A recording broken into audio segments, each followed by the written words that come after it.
Magandang umaga, Pilipinas. Alamin natin ang magiging lagay at taya na parang ngayong araw ng Lunes, 27 April 2026. Para sa ating synoptic situation, wala pa rin tayong namomonitor na low pressure area sa labas ng ating Philippine Area of Responsibility na maaaring maging isang ganap na bagyo o makaapekto sa loob ng ating Philippine Area of Responsibility. Ngunit patuloy pa rin nakakaapekto itong easterly sumainit na hangin na nanggagaling sa dagat Pasipiko sa sa Central Luzon, Southern Luzon, sa buong Visayas at sa buong Mindanao.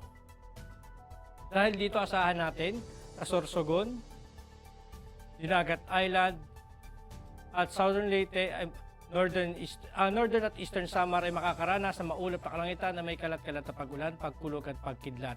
At sa natitirang bahagi ng Luzon, partikular nga dito ang Metro Manila at natitirang bahagi ng Visayas ay makakaranas ng bahagyang maulap hanggang sa maulap na kalangitan na may pulupulong pag-ulan, pagkulog o pagkidlat.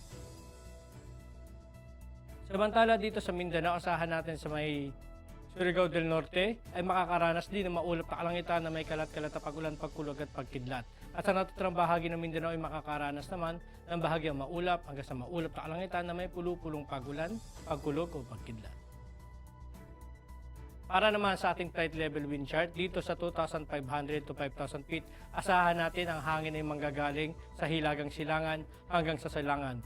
Sa 2,500 feet, asahan natin ang hangin ay may taglay na 10 to 25 knots, samantala dito naman sa 5,000 feet ay makakaranas naman tayo dito ng 10 to 20 knots. Dito sa 10,000 feet, asahan natin ang hangin ay manggagaling dito sa silangan, ngunit ito ay may taglay na hangin na 10 to 25 knots. Samantala dito naman sa may 18,000 feet, nakikita natin dito sa may parting Northern Luzon ay nanggagaling sa kanluran yung hangin. Samantala dito pagka dating dito sa Southern Luzon, Visayas at Mindanao ay makakaranas naman ito ng taglay na hangin na manggagaling naman sa silangan. Ito ay may taglay na hangin sa may Northern Luzon na 10 to 30 knots at dito naman sa baba ng ating bansa ay asahan natin na mga umaabot ng 10 to 25 knots. Para naman sa impact sa flight operation, asahan natin sa Metro Manila, Sorsogon, Northern Samar, Eastern Samar, Southern Leyte, Dinagat Island at Surigao del Norte. Ang main hazard dito ng easterlies ay warm and humid air from the Pacific, enhancing convective activity. At ang impact naman nito sa rotary, asahan natin ang localized thunderstorm and light turbulence may briefly affect operations, especially inland in the afternoon. Sa fixed wing naman, asahan natin ang general fair with possible isolated Charlie Bravos causing short-term delays and turbulence. Ang araw ay sumikat kaninang 05:36 at lulubog mamayang 18:12.